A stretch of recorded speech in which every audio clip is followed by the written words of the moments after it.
আমার গুরু খাজা হাসিবুল হক চিশতি, তিনি রাঙ্গাচরণে ভক্তি রেখি। আমি আপনাদের মাধ্যমে দু চারটা কথা বলবো। কথার ভাষায় সুরে ছন্দ যদি ভুল হয় গুরু ভাই হিসেবে, আর আজকের এই মাওনা চৌরাস্তার যারা কাকারা আছেন তাদের পায়ে হাত দিয়ে বলি সন্তান হিসেবে ক্ষমা করে দিবেন। আমি অনেক আলোচনা এখানে হয়েছে, সবচেয়ে অচানক লাগছে আমার ভাই সেন্টু ভাই, তিনি বলেছিলেন আমি অত্যন্ত ছোট মানুষ। তো আমি ভাবলাম ছোট মানুষের চুল একবার ভাইকে সাদা হয়ে গেছে গা, আর আলোচনা করব কি, যা কইতাম তা গুরুজি কয়ে লিছে। প্রত্যেকটি আলোচনার যেখানে গ্যাপ ছিল, যেখানে স্পষ্ট বোঝানোর অভাব ছিল, কি করলে মানুষ বুঝবে, গুরুজি সে ব্যাখ্যাটুকু প্রত্যেককে জানিয়ে দেওয়া হয়েছে। তো গুরুজি করে লাইছে আমারও আছেন, আমি করাম কারো আছে। যাই হোক, আমি আপনাদের মাধ্যমে আজকে দু চারটি কথা বলবো। যিনি আমার মালিক, যিনির কাছে আমি রসুল বিশ্বাস করে বায়াত হয়েছি, যিনির কাছে ভিক্ষা চাই, ভিক্ষা চাইতে থাকবো, মরার একদিন আগেও রসুল শুরুতে ভিক্ষা চাইব, সে মহান মুর্শিদ খাজা হাসিবুল হক চিশতি আজকে আমাদের সামনে উদয় হয়েছেন।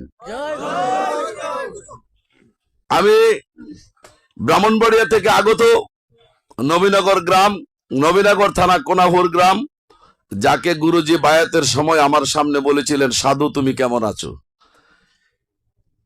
সেই সুরাব মহাজন চিশতি আল নিজামীকে এইদিকে চেয়ারে এসে বসার জন্য আমি বিনীতভাবে অনুরোধ করছি।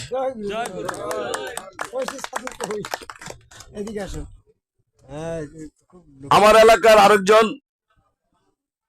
লোক আছেন যিনি বিডিআরে চাকরি করতেন, চাকরি করে অবসরে আসলেন। আমি যখন বাল্য জীবন ওইখানে বৈশা বৈশা ওনার সাথে আমি আলোচনা করতাম। উনি আমার আলোচনা শুনে, আমার না খাজা হাসিবুল হক চিশতির আলোচনা শুনে উনি বলেছিলেন আমি তো বিপাকে আছি, আমার জীবনটা ভিক্ষা দাও। তখন আমি বলেছি কি করবেন, আমি তাড়াতাড়ি খাজা হাসিবুল হক চিশতির কাছে বায়াত হয়ে আমার জীবনটা কাজে লাগাইতে চাই। তখন উনি 3 থেকে 4টি মাস উনি আমার পিছনে পিছনে ঘুরলো। অবশেষে তিনি বললেন আপনি আমাকে বায়াত করেন। আমি তো খেলাফত প্রাপ্ত না ওই সময়। কোথাইলে খাজা হাসিবুল হক চিশতি আসবে কখন সেইটুকু বলেন। তখন খাজা হাসিবুল হক চিশতি ব্রাহ্মণবাড়িয়া তন্তর গ্রামের মধ্যে উপস্থিত হলেন। সেদিন 10 থেকে 12 জন গুরুজির কাছে বায়াত হয়েছিলেন। সেই 2 জন ব্যক্তি এখানে আছে, কাউসার আল চিশতি নিজামী, আর আছেন সেনাবাহিনী থেকে অবসরপ্রাপ্ত আলম ভাই আল চিশতি নিজামী। 2 জনকে আসার জন্য আমি অনুরোধ করছি, এবং এই 2 জনকে আমার ভক্ত ছেলেরা মাল্য প্রদান করার জন্য অনুরোধ করছি। সুরাব মহাজন চিশতিকে মাল্য প্রদান করার জন্য অনুরোধ করছি।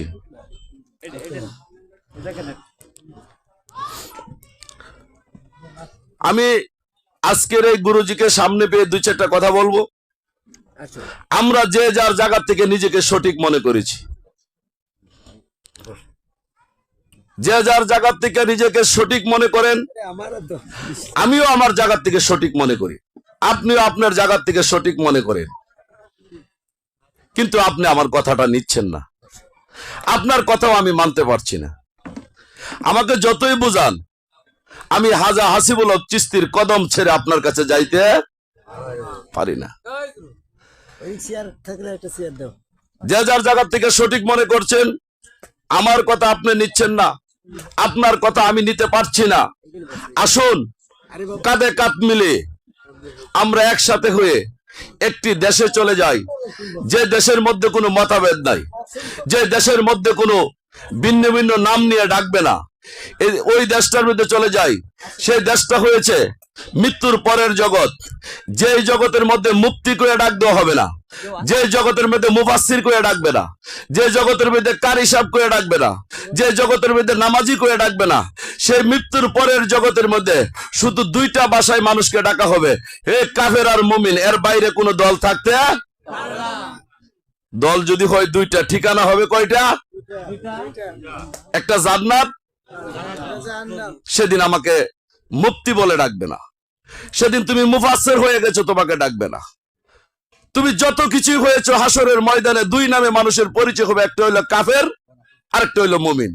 আর দল কয়টা? 2টা। দুইটা দলের দুইটা ঠিকানা, একটা জান্নাত আর একটা জাহান্নাম। এখন কাফের আর মুমিন আপনি চিনবেন কিভাবে? আমাকে যদি কেউ জিজ্ঞাসা করে আপনার দল কোনটা, আমি বেজাল বোজাল বাদ দিয়ে কম আমি নির্বেজালের দলে আছি। নির্বেজালের দল কি? আমি নির্বেজাল কাফেরের দলে আছি। কেন? আমি যদি আজকে মজলিসের মধ্যে যদি বলি আমি মুমিন, আপনারা কেউ বিশ্বাস করবেন, কেউ করবেন না। যদি বলি মুমিন, মুমিনের অনেক শ্রেণী বিন্যাস আছে। কেউ বলবেন ছোট মুমিন, এই লোকটা মুমিন হইতে পারে না, এই দাড়ি মুসরেকে কি মুমিন হয়ে যাবে নাকি? ওই বেটা তুই আজকে নামাজ পড়ছস, বিভিন্ন রঙের কথা হবে। যখন আমি আমার পরিচয় দিলাম নির্বেজাল কাফের, তখন কিন্তু আর কোনো ঝামেলা। যেমন আমার গুরুজির কথা কিন্তু আজকে বলতেছে, আমার ওয়াজ গুরুজি করে লিছে। গুরুজি বলেছিলেন সাবেক কাফের আর মুমিন চিনার পরিচয় কি শুনো। ধরো একটা পুকুরের মধ্যে, একটা জলাশয়ের মধ্যে দুইটা মাছ আছে, একটা হইলো রুই আর একটা হইলো কাতল। একটা মানুষ কাতল মাছটা চিনে না, রুই মাছটা তো চিনে। যখন রুইটা চিনে আলাদা করে, বাকিটা কি কি আম কোন লাগে, এমনিতে এটা কাতল। কাফের আর মুমিন, যেদিন তুমি কাফের চিনতে পারবে, যেদিন বুঝতে পারবে কি করলে কাফের, তুমি যখন বুঝবে কাফের ডেফিনিশন কি, তুমি যখন বুঝবে কাফের কাকে বলে, কোন কর্মের দ্বারা মানুষ কাফের হয়, কাফের জন্ম কোথা থেকে, যেদিন তুমি বুঝতে পারবে সেদিন তুমি আর কাফের থাকবে না, পরের দিনই তুমি মুমিন হয়ে যাবে।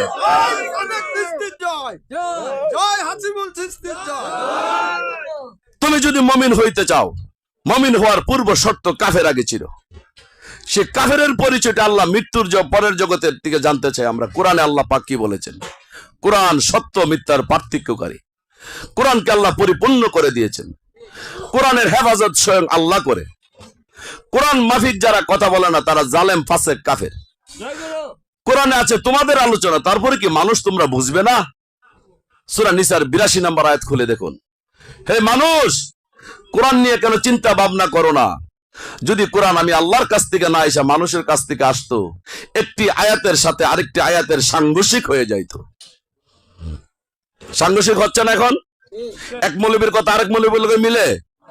আল্লাহর এই কথাতে বোঝা যায় তারা কোরআনের ভিতরে নেই, তারা হাদিসের মধ্যে ডুবে গেছে। যার দরুন বুখারী শরীফের ফতোয়া দিয়া তিরমিজি শরীফে মারে।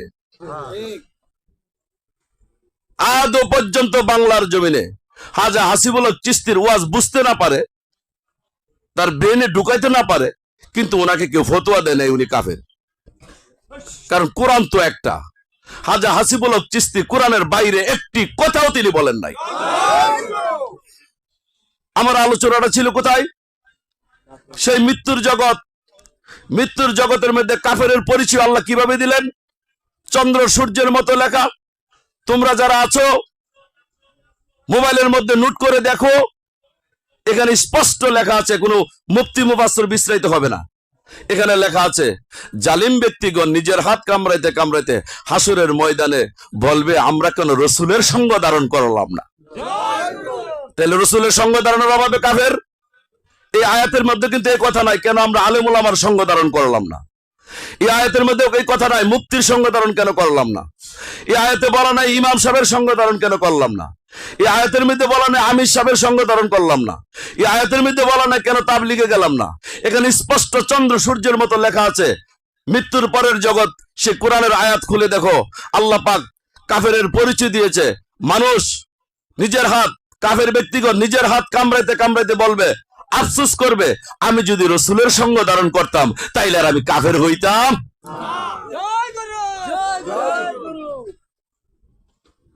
তাইলে আপনার কাফের চিনাটা দরকার। আপনি চিনবেন কিভাবে? আপনি আমাকে বলেন তুমি তো ভালো না, আমি সত্যের পথে আছি, তুমি অন্যায়ের পথে আছো। বাবা তুমি এই বহাস এখন থেকে ছেড়ে দাও। সত্য আর মিথ্যা যদি চিনতে চাও, ঠেলাঠেলি করার দরকার নাই। তুমি মিথ্যাটা বর্জন করে দাও, তাই তো তুমি সত্যবাদী হয়ে যাবে। কাফের আর মুমিন, মুমিন চিনবে কিভাবে? যতক্ষণ পর্যন্ত মানুষ কাফের না চিনবে ততক্ষণ পর্যন্ত তার মুমিন চিনা তুমি নিজে নিজে মুমিন হয়েছো, নিজে নিজে দাবি করেছো আমি মুমিন, আমি 5 ওয়াক্ত নামাজ পড়ি, আমি রোজা রাখি, হজ করি, যাকাত দেই, আমি মুমিন। হাসরের ময়দানে কাফের না চিনার কারণে তুমি সেদিন কাফের হইতে, তুমি মুমিন চিনার আগে কাফের চিনো। ন্যায় আর অন্যায় চিনো না। যেদিন তুমি অন্যায় চিনবে সেদিন তুমি অন্যায় বর্জন করো, সে পরের দিনই তুমি ন্যায়ের পথে চলে যাবে। তুমি ধর্ম আর অধর্ম, ধর্ম চিনো না, ধর্ম চিনার তোমার দরকারই নাই। অধর্ম তো চিনো, অধর্ম বর্জন করো, পরের দিনে তুমি ধর্মের পথে থাকবে। তাহলে আমার কথাটা ছিল কোথায়? একটা দল হইল কাফের, আরেকটা হইল মুমিন। দুনিয়া তো আপনারা যারা যেভাবে আছেন, দল দুইটা, একটা হইল এজিদি দল, আরেকটা হইল হুসাইনি দল। হুসাইনি দল আপনার চিনার দরকার নাই। হুসাইনি দল চিনতে গিয়ে আমার একটা গুরু ভাই যদি টঙ্গি জানকা ফিরে আনতাম না। হুসাইন বিশ্রাইতে বিশ্রাইতে বলে যদি গুরুজি টঙ্গি চলে যায় তারা তো ছাড়বে না, সে তো ভুল। তুমি হুসাইনি দল চিনার আগে এজিদের দলটাকে বাছুট করে নিয়ে যাও। যেদিন তুমি এজিদের দল বাছুট করবে সেদিন তোমার দল চিনতে হবে না। এজিদের দল মাইনাস করলে বাকি দলটাই হয়েছে হুসাইনের দল। তুমি হুসাইনের দল আগে ছিল। আমার কথাটা ছিল ওই জায়গায়, রসুলের সঙ্গ ধারণের অভাবে মানুষ কাফের হবে। আমি জানতে চাই 1450 বছর আগে মক্কা গ্রামে, নকলা গ্রামে, মক্কা শহরে হাসিমি গোত্রে কুরাইশ বংশে বাবা আব্দুল্লাহর মাধ্যমে মা আমেনার উদরে 12 রবিউল আউয়াল সোমবার সুবে সাদেকের সময় এই দরাদামে নবী মুহাম্মদ সাল্লাল্লাহু আলাইহি সাল্লাম তশরিফ এনেছিলেন। আমি 1450 বছর আইসা এখন কি এই কোরআনের এই আয়াতটা কি আমল করতে পারছি? আমি কি সঙ্গ ধারণ করতে পারছি? আমি তো সঙ্গ ধারণ করতে, হে আল্লাহ তুমি কোন ধরনের আয়াত দিলা? 1450 বছর আগে পরে আইসা আমি রসুল ফিজিক্যাল সামনে পাইনি, রসুলের ছবিও নাই, রসুলের কোনো ক্যালেন্ডারও নাই, রসুলের সাথের কোনো লুকও নাই। আমি কিভাবে রসুলের সঙ্গ ধারণ করব? আর তুমি বলে দিয়েছো রসুলের সঙ্গ ধারণের অভাবে কাফের। আমি জানতে চাই রসুল কি সার্বজনীন না রসুল বিদায় নিয়েছেন? যদি সার্বজনীন না হইতো আমার আল্লাহ কোরআন এই ধরনের আয়াত। রসুল সার্বজনীন। কিভাবে রসুল সার্বজনীন?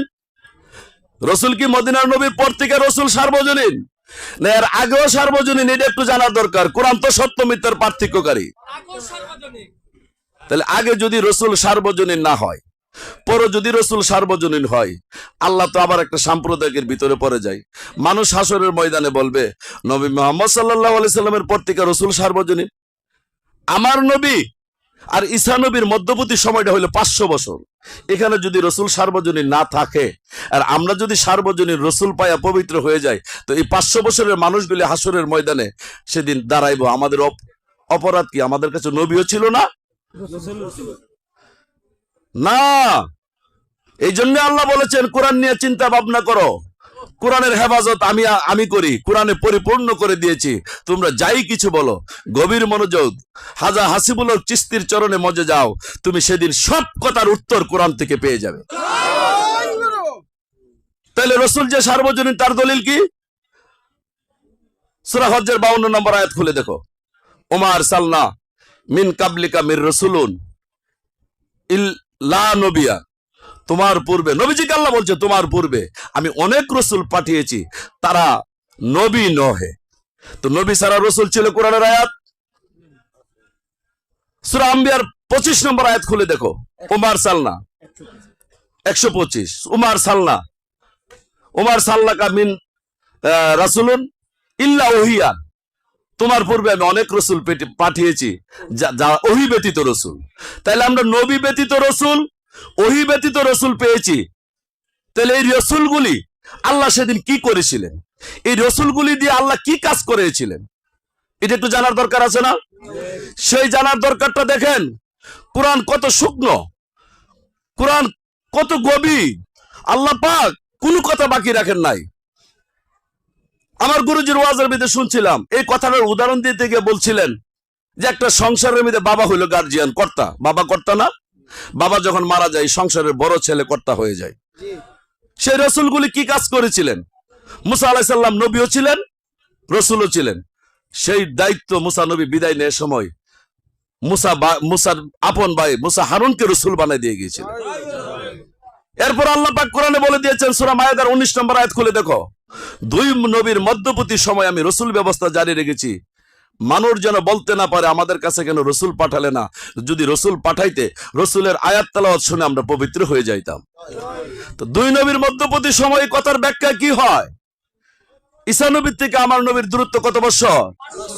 500 বছর ভিতরে ওই আয়াতের ব্যাখ্যা বোঝা যায় রসুল সার্বজনীন ছিল, তারা রসুল ছাড়া বিদায় নেয়নি, রসুলের কাছে বায়াত হয়ে তারা মানুষটি বিদায় নিয়েছিলেন। দুই নবীর মধ্যবর্তী সময় যদি রসুল ব্যবস্থার প্রমাণ কোরআন থেকে পাই, নবী মুহাম্মদ সাল্লাল্লাহু আলাইহি সাল্লাম হইতে আজগা পর্যন্ত এটা একটা বিরাট বড় শূন্যপি উঠল। এখানে রসুল ব্যবস্থা যদি না থাকে তাহলে কি ধর্ম কায়েম হবে? তাই আমার গুরু এখানে চন্দ্র সূর্যের মতো বর্ণনা দিয়েছেন সূরা ইমরানের 81 নম্বর আয়াত। এক একজন নবী সাহায্য করবে এক একজন রসুলকে। নবীজি সেদিন কাকে সাহায্য করেছিল? আমার গুরুজি খুব সুন্দর করে কথাটা তুলে ধরলেন। নবী মুহাম্মদ সাল্লাল্লাহু আলাইহি সাল্লাম তিনি নবীও ছিলেন, রসুলও ছিলেন। এখানে আয়াতে বলা হয়েছে প্রত্যেক নবীগণের কাছ থেকে স্বীকার ও অঙ্গীকার নিয়েছি, এক একজন নবী সাহায্য করবে এক একজন রাসূলকে। সেদিন নবী মুহাম্মদ সাল্লাল্লাহু আলাইহি সাল্লাম কাকে সাহায্য করেছিলেন? ঈসা নবী যদি নবী মুহাম্মদ সাল্লাল্লাহু আলাইহি সাল্লামকে সাহায্য করে, কোরআনের এই আয়াতটা মিথ্যা হয়ে যায়। উমা আরসালনাকা ইল্লা রাহমাতাল লিল আলামিন। ঈসা নবী আমার নবীকে সাহায্য করতে আর পারবেও তো না, কারণ 500 বছরের ব্যবধান, ফিজিক্যাল অবস্থায় তো ঈসা নবী আইসা সাহায্য করতে পারে না। সেদিন নবী মুহাম্মদ সাল্লাল্লাহু আলাইহি সাল্লাম কাকে সাহায্য করেছিলেন? সেদিন একজন রসুলের দরকার, দুইজন ব্যক্তির অস্তিত্ব, একজন নবী আরেকজন রসুল। একজন নবী সাহায্য করব একজন রসুলকে। আমার নবী নবীও ছিলেন, রসুলও ছিলেন। নবী যদি শেষ নবী হয়, শেষ রসুল যারা বলতেছেন, তাহলে আরেকটা রসুলের দরকার। রসুল হইয়া রসুলের সাহায্য করব, কোরআন শরীফে এই আয়াত আসে নাই। ইয়ান আয়াত আসছে নবী সাহায্য করব। সেদিন মদিনার নবী নবীর চেয়ারটার মেঝে বসে সেদিন রসুলকে সাহায্য করেছিলেন। তিনি কে? সূরা মায়েদার 66 নম্বর আয়াত খুলে দেখো। তুমি যদি ধর্মটা পৌঁছায় না দাও, ওহিকৃত বাণীটা যদি পৌঁছায় না দাও, তুমি মানুষের কাছ থেকে মুক্তি পাবে না। সেদিন মদিনার নবী এই আয়াতটা যখন আসলো, বিদায় হজ্জের বাসন থেকে যাওয়ার সময় গাদির হুম জলাশয়ের কাছে 5টি উট একসাথে করে, উটের পিষ্ট করে 1.25 লক্ষ সাহাবার সম্মুখে মাওলা আলীকে দাঁড়া করে বলেছিলেন, তোমরা কি আমাকে ভালোবাসো? 1.25 লক্ষ সাহাবারা বলেছিলেন, আল্লাহ রাসূল জানের চাইতে বেশি ভালোবাসি। তোমরা কি আমাকে মাওলা হিসেবে জানো? হ্যাঁ ইয়া আল্লাহ রাসূল, আপনাকে প্রভু হিসেবে জানি। তোমরা যারা আমাকে ভালোবাসো, তোমরা যারা আমাকে মাওলা হিসেবে জানো, আজ হইতে আমি যাদের যাদের মাওলা আমার আলী হয়েছে তাদের তাদের মাওলা। এখানে কিন্তু পার্সেন্টেজ নাই, 5% কম বেশি নাই যে আমাকে তোমরা 100% মাওলা মানো, আলীকে 95 মানো। এখানে কিন্তু এই কথা আর বলবে বা কেন? আল্লাহ কয়জন গো? রসুলের হাত আল্লাহর হাত, আর আলীর হাত আল্লাহর হাত। এই আল্লাহটা কি ছুড়ু? হ্যাঁ, তোমরা যারা আমাকে মাওলা হিসেবে জানো, আমার আলীকে মাওলা হিসেবে জানো। সেদিন মাওলা আলী হয়ে গেলেন রসুল, আর নবীর চেহারে বসা ছিলেন নবীজি নিজেই। তাহলে রসুলের চেহারা কে ছিলেন? আমার গুরুজি বলেছে সূরা আনামের 124 নম্বর আয়াত, রসুল পদ হস্তান্তর যোগ্য। যদি হস্তান্তর যোগ্য রসুল পদ হয়, মাওলা আলীর কাছে বিশাল বড় দায়িত্ব পড়ে গেল। সেদিন মাওলা আলী ধর্মটা প্রচার করতে করতে শেষ সময় পদরা হস্তান্তর করে না গেলে আয়াতটা মিথ্যা হয়ে যায়। সেদিন মাওলা আলী বলেছিলেন, আমি যাদের যাদের মাওলা, হাসান বসরি তাদের তাদের মাওলা। রসুল পদ যেহেতু হস্তান্তর যোগ্য, মাওলা আলী যেহেতু রেসালাত পত্রা দিয়ে গেলেন হাসান বসরিরে, হাসান বসরি যদি বিক্রি না করে তা তো এই আয়াতটা মিথ্যা হয়ে যায়। হাসান বসরি সেদিন বলেছিলেন, আমি যাদের যাদের মাওলা, আবুল ফজল তাদের তাদের মাওলা। মাওলা আলী কিভাবে রসুল হলেন? আমার কথাটা ছিল কোথায়? সঙ্গ ধারণের অভাবে মানুষ কাফের, ওই কথা ওইখানে ছিল না। মাওলা আলী রসুল এমনি হন নাই, নবীজির সাথে যখন সঙ্গ ধারণ করলেন তখনই তিনি রসুল হইতে পারলেন। সঙ্গ ধারণ ছাড়া কেউ রসুল হইতে। মাওলা আলী যাকে রসুল বলাইলেন তিনিও সঙ্গ ধারণ করলেন।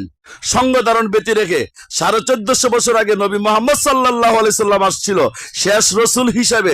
এখান থেকে বসে বসে যদি বোঝো না করো, তোমার সঙ্গ ধারণ হবে না, আর সঙ্গ ধারণ ছাড়া তুমি রসুল পদও পাবে না। তাহলে মাওলা আলী রসুল করলো হাসান বসরি রে, হাসান বসরি রসুল বানাই দিয়ে গেল আবুল ফজল রে।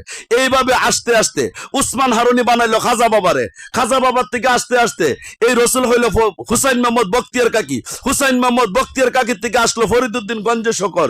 এইভাবে আস্তে আস্তে আস্তে আস্তে এই কুষ্টিয়ার ধরাধামের মধ্যে শুয়েছে আলীজান চিস্তি, আলীজান চিস্তি রসুল বানাইলো নিজামুদ্দিন আউলিয়ারে, নিজামুদ্দিন আউলিয়া সেই জয়শহর মাহাদিয়া শুয়ে আছেন, সেখান থেকে রসুল বানাইলেন হাজা হাসিবুল হক চিস্তি। তোমরা যদি পবিত্র হইতে চাও, তোমরা যদি আল্লাহ পাইতে চাও, আল্লাহ পাওয়ার পূর্ব মিডিয়া হইল তোমরা রসুলের হাত, আল্লাহর হাত বিশ্বাস করা। তুমি কিভাবে আল্লাহ পাবে? তুমি মনে মনে কামনা বাসনা করেছো আমি এক ওয়াক্ত নামাজও ছাড়বো না, আমি 5 ওয়াক্ত নামাজ পড়ে আল্লাহ পাবো, আমার কোনো আপত্তি নেই, তুমি আল্লাহ পাও। কিন্তু সমস্যা আরেক জায়গা। আল্লাহ কি কোন সম্প্রদায়কের আল্লাহ না অসাম্প্রদায়িকের আল্লাহ? আল্লাহ কি শুধু বর্মি শ্রীপুরের আল্লাহ না সারা বিশ্বের আল্লাহ? তুমি যদি 5 ওয়াক্ত নামাজ পড়ে বেহেশতটা পেয়ে যাও, এতে আমার আপত্তি নাই। কিন্তু তোমার এই 5 ওয়াক্ত নামাজ ইবলিশ পারে। তোমার পরীক্ষা যখন নিবে হাসরের ময়দানে 5 ওয়াক্ত নামাজ দিয়া, আল্লাহ যেহেতু আলা কুল্লি শাইইন কাদির, তিনি জন গাফারুর রাহিম, তিনি জন রাহমানুর রাহিম, সোরাব সাহেবকে 5 ওয়াক্ত নামাজের বিনিময়ে বেহেশতটা দিয়ে দিল। এতে কোনো আল্লাহর শর্ট নাই, আল্লাহ তো চাই না আপনার দুজকে দেওয়ানের লিগা। কিন্তু ইবলিশ হাসরের ময়দানে আল্লাহর সামনে দাঁড়িয়ে যাবে। ইবলিশ আল্লাহর লগে কথা বলতে সক্ষম, বলবে আল্লাহ তুমি শ্রীপুর মানুষের যে আল্লাহ, তুমি তো আমারও আল্লাহ। তুমি কোরআনে বলেছো কারোর প্রতি জুলুম, তুমি বলেছো ন্যায় বিচার প্রতিষ্ঠা করবে। তুমি যদি ন্যায় বিচার প্রতিষ্ঠা করো, তুমি আমারও আল্লাহ, সুরাব মাহাজনেরও আল্লাহ। সুরাব মাহাজন যদি নামাজের বিনিময়ে বেহেশতে চায়, আমি কি পাবো না? সেদিন আল্লাহ পাক ইবলিশের সাথে কি জবাবদিহিতা করবে? ইবলিশ তো নামাজ পারে, সূরা মাউন খোলো দেখুন, ইবলিশ নামাজ পড়ে। যদি সুরাব চিস্তিকে সেদিন যদি আল্লাহ পাক সময় দেয়, হে সুরাব তুমি বেহেশতে চলে যাচ্ছ, আমার কোনো আপত্তি না, আমি তো চাই তোমাকে বেহেশতে দেওয়ার জন্য। আচ্ছা দেখো তো তোমার বডির মধ্যে চেক দিয়ে তুমি কি করেছো। সেদিন সুরাব চিস্তি বলবে আমি সেদিন আল্লাহর নামে ওজিফা করেছিলাম, সুবহানাল্লাহ সুবহানাল্লাহ আলহামদুলিল্লাহ আলহামদুলিল্লাহ ওজিফা করেছিলাম। আল্লাহ বলবে যাও, তোমার ওজিফার বিনিময় তোমাকে বেহেশতটা দিয়ে দিলাম। এতে সমস্যা নাই, আল্লাহর বেহেশত দিতে তো আল্লাহর কোনো সমস্যা নাই, দিয়ে দিল। ইবলিশ আল্লাহর সামনে উদয় হবে, দাঁড়াইবে, আল্লাহ কোরআনটা কার? কো আমার। সূরা হাদীদের 1 নম্বর আয়াতটা কার? আমার। আসমান জমিনে যা কিছু আছে ইচ্ছায় অনিচ্ছায় আল্লাহ পাকের পবিত্রতা মহিমা ঘোষণা করে। আমি তো আসমান জমিনের বাহিরে না, আমিও তো ভিতরে, আমিও তো তোমার নামের ওজিফা করেছি। আর আমি যে তোমার নামের ওজিফা করেছি আমার কোরআন লাগে না, তুমি দলিল। আল্লাহ আমি কেমনে দলিল? তুমি আমার সভাপতি বানাইছো, ওজিফা না করলে কি বানাইছো? তোমার এই ওজিফার বিনিময়ে যদি বেহেশত দেয়, ইবলিশরে দেওয়া লাগে। আল্লাহ তোমাকে আবার সুযোগ দিবে, বন্দা তোমাকে ভালোবাসি, তুমি আদম সন্তান, আমি আদমের সাথে ঝগড়া করি না, আমি আল্লাহ ভালোবাসি আদম তৈরি করেছি। তুমি বলো তো আর কি করেছো? সেদিন বলবে আমি অনুগত্য স্বীকার করেছি। ইবলিশ বলবে আল্লাহ অনুগত্য স্বীকারের বিনিময় যদি বেহেশত পাই, আমিও তো পাই। কেমনে পাও? সূরা ইমরানের 83 নম্বর আয়াত খুলে দেখো। আসমান জমিনে যা কিছু আছে ইচ্ছায় অনিচ্ছায় আল্লাহ পাকের অনুগত্য স্বীকার করে।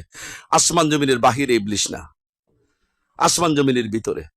যদি ওই লোকটাকে যদি বেহেশত দিতে হয়, ইবলিশরও বেহেশত দেওয়া লাগে। এইভাবে করতে করতে যতটুকু তুমি বন্দিগি করেছো, সেদিন ইবলিশের সাথে তুমি ফেল মারবে। আল্লাহ জিজ্ঞাসা করবে পরের সময়, তুমি দেখো তোমার মনে পড়ে কিনা আর কি করেছো। সেদিন সুরাব বাহাজুর চিস্তি বলবে আমি অভাব অনটনে পড়ে খেয়ে না খেয়ে আমি হঠাৎ করে শুনতে পেরেছি হাজা হাসিবুল হক চিস্তি গুরুজির কথা। আমি দৌড়ে চলে গেলাম গুরুজির দরবারে। সেখানে গিয়ে বিশ্বাস করলাম আল্লাহ পাওয়ার মিডিয়া হইল রসুল। আমি গুরুর হাতে হাত দিয়া সেদিন বিশ্বাস করেছিলাম এটা গুরুর হাত না, এটা রসুলের হাত। যখন রসুলের হাত বিশ্বাস করেছিলাম, সূরা ফাতিহার 10 নম্বর আয়াতটা পাঠ করে দেখলাম সে হাতটা তো রসুলের না, এটা তো স্বয়ং আল্লাহরই হাত। আল্লাহ যেদিন হাজা হাসিবুল হক চিস্তির চেহারার মধ্যে আমি তুমি আল্লাহকে বিশ্বাস করেছিলাম। সূরা আনফালের 24 নম্বর আয়াত 17 নম্বর আয়াত দিয়া তুমি যখন বলেছিলে রসুল যখন পাথর নিক্ষেপ করেছে, সে পাথরগুলি রসুল নিক্ষেপ করে নাই, কাফেরের উদ্দেশ্যে যে পাথরগুলি রসুল নিক্ষেপ করেছিল সে পাথরগুলি রসুল করে না, আমি স্বয়ং আল্লাহ নিক্ষেপ করেছিলাম।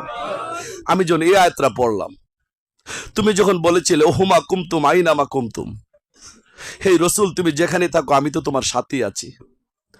যখন এই আয়াতটা বলেছিলাম তোমরা যেদিকে তাকাও সেদিকে আল্লাহর চেহারা। যখন আমি পড়েছিলাম সূরা হিজরের 29 নম্বর আয়াত, আদমকে সুটাম করব তোমরা সেজদা দিও না, যখন আদমের ভিতরে রিজ নুহু ফুৎকার করব তখন তোমরা, এই আয়াত সবগুলি পড়ে দেখলাম আল্লাহ পাওয়ার মিডিয়া হইল রসুল। আর জন হাসিবুলের কাছে বায়াত হইলাম, রসুল বিশ্বাস করার পরে হাসিবুলের চেহারাটা আল্লাহর, হাসিবুলের হাত আল্লাহর, হাসিবুলের ভিতরে আছে আল্লাহ। আমি বায়াত হইয়া সেদিন হাসিবুলের চেহারাটা আল্লাহর চেহারা বিশ্বাস করে হাসিবুলকে কেবলা করে সেদিন আমি সাজদাটা দিয়েছিলাম। সেদিন ইবলিশ আফসোস করবে, রে আমি এই সাজদা দেই নাই, তুই আজকে চুয়াডাঙ্গা বেলগাছি ইউনিয়নের হাজা হাসিবুলক চিস্তির চরণে যাওয়ার পর তুই আমার ইবলিশের কাছ থেকে বেঁচে গেলি, আর নাহলে তোর বাঁচার আর কোন উপায় ছিল না। আমার কথাটা ছিল রসুলের সঙ্গ ধারণ। আচ্ছা, আপনারা কি বাস্তব দেখতে চান রসুলের সঙ্গ ধারণ বাস্তব? আপনারা নবীনগর গুনিশা বাবার দরবারে কেউ গেছেন কিনা জানি না, গুনিশা বাবার 40 বছর খাদেমগিরি করছে। গুনিশা বাবার দরবারের পাশে আরজোসার একটা মাজার আছে। আমি আরজোসার ছেলের সাথে পরিচয় হইল, অনেক সুন্দর মাজারটা। জিজ্ঞাসা করলাম আরজোসার মাজার কিভাবে হলো? আমার বাবা কোনো কিছু জানতেন না, গুনিশার সাথে সঙ্গ ধারণের করার কারণেই তার মাজার হয়ে গেল। আপনারা জান বাবা শাহজালালের দরবারে শাহপরাণ কি করছিল? কি কোরআনের মুফতি আছিল? রসুলের সঙ্গ ধারণ করেছিল। সেদিন শাহজালাল বাবার মাজার হয়েছে। শাহজালাল বাবার ভক্তরা বলেছিল, শাহজালাল বাবার সাথে সাথে ছায়ার মতো লেগেছিল শাহপরাণ বাবা, আমরা তার মাজার না করলে শান্তি। যতক্ষণ পর্যন্ত মানুষ রসুলের সঙ্গ ধারণে না আসবে ততক্ষণ পর্যন্ত তার কোনো কাজ হবে না। আল্লাহ পাক রসুলের সঙ্গ ধারণের ব্যাপারে এত কঠিন করলেন কেন? হাজা হাসিবুল হক চিস্তি যদি বেলগাছি ইউনিয়ন কেদারনগর যদি থাকে, আমি যদি ব্রাহ্মণবাড়িয়া থাকি, দূরত্ব 250-300 কিলোমিটার, দূরে থেকে কি সঙ্গ ধারণ হয়? কোরআন কি বলে? সূরা ইমরানের 64 নম্বর আয়াত খুলে দেখো, মুমিনগণকে আমি অনুগ্রহ করে থাকি, মুমিনগণের মধ্য হইতে মুমিনগণের কাছে আমি রসুলকে পুনর্জীবিত করি। পুনর্জীবিত করে কি করে? ওই রসুল তাকে পবিত্র করে। তাহলে হাজা হাসিবুল হক চিস্তির কাছাকাছি না যাওয়া ছাড়া তোর আমি পবিত্র হইতে, আর যদি পবিত্র না হয় আমি আল্লাহর দর্শনও পাবো না। সূরা শুআরার 19 পারা 89 নম্বর আয়াত খুলে দেখো, ইল্লা মান আতাল্লাহা বিকালবি সালিম, যতক্ষণ পর্যন্ত মানুষ বিশুদ্ধ অন্তর না হবে ততক্ষণ পর্যন্ত আল্লাহর সাথে বান্দার সাক্ষাৎ হবে না। তাহলে বিশুদ্ধ অন্তর যদি করতে চাও হাজা হাসিবুলের কাছে আসো, আয়েশা তিনির কাছে বায়াত হইয়া তিনির হাত আল্লাহর হাত বিশ্বাস করো, তিনির চেহারা আল্লাহর চেহারা বিশ্বাস করো, তিনির পাও আল্লাহর পাও বিশ্বাস করো। কইরা সেজদার মালিক কে? আল্লাহ। হাজা হাসিবুলকে সেজদা দিব কেন? হাজা হাসিবুল কি সেজদার মালিক? শিরক হবে। কেউ যদি আমাদেরকে জিজ্ঞাসা করে কাকে সেজদা দাও, আরে ভাই কাবার দিকে কেবলা করে সেজদা দিলে যদি আল্লাহ পায়, কাবা হইল মানুষের বানানো আর হাসিবুল হইল স্বয়ং আল্লাহর বানানো। আরে কাবার দিকে কেবলা করে সেজদা দিলে যদি ওই সেজদা আল্লাহ পায়, মনের খবর জানে কে? আল্লাহ। আমি হাজা হাসিবুল হক চিস্তিরে কেবলা করে সেজদা দিলে সেটাও তো আল্লাহই পায়। আমি আপনাদের মাধ্যমে শেষ সময়ের মধ্যে আসছি, আর গুরুজির সামনে তো কথা বলতে গেলে একটু নিজে কষ্ট হয়, তো সকলে রাঙ্গাচরণে ভক্তি রাখি। আর আমার গুরুজি এখানে আছে, আমার কথাগুলি যদি ভুল হয়, আমি তো গুরুজি তো কথা বলে আলহামদুলিল্লাহ থেকে, আর আমরা কথা বলি দেখে দেখে, গুরুজির কথার সাথে আমাদের কথা মিলবে না। তিনি হয়েছেন কোরআন গবেষক, তিনি জীবনটাই কোরআন গবেষকের মধ্যে কাটিয়ে দিলেন। ওনার যে অবস্থানটা আপনারা দেখতে পেরেছেন, তিনি তো ঢাকা সুপ্রিম কোর্ট হাইকোর্টের লয়াররা আপনারা দেখেন না, গাড়ি বাড়ির মালিক, তারা একটা কেস ডিল করলে 1 লক্ষ টাকা তাদের ফিস দিতে হয়। তিনি তো ইচ্ছা করলে লয়ারই করতে পারতেন, তিনি করেন নাই। তিনি ছোট্ট একটা চাকরি করে এই কোরআনের মধ্যে ওনার জীবনটা কাটিয়ে দিলেন, দিয়ে আজকে সেই ফসল হলো শত শত হাজার হাজার মানুষ সে হাজা হাসিবুল হক চিস্তির কাছে আইসা সত্য পেয়েছে এবং ইবলিশ থেকে পবিত্র হয়ে গেছে। যাই হোক, সকলে ভালো থাকেন, সকলে আমার জন্য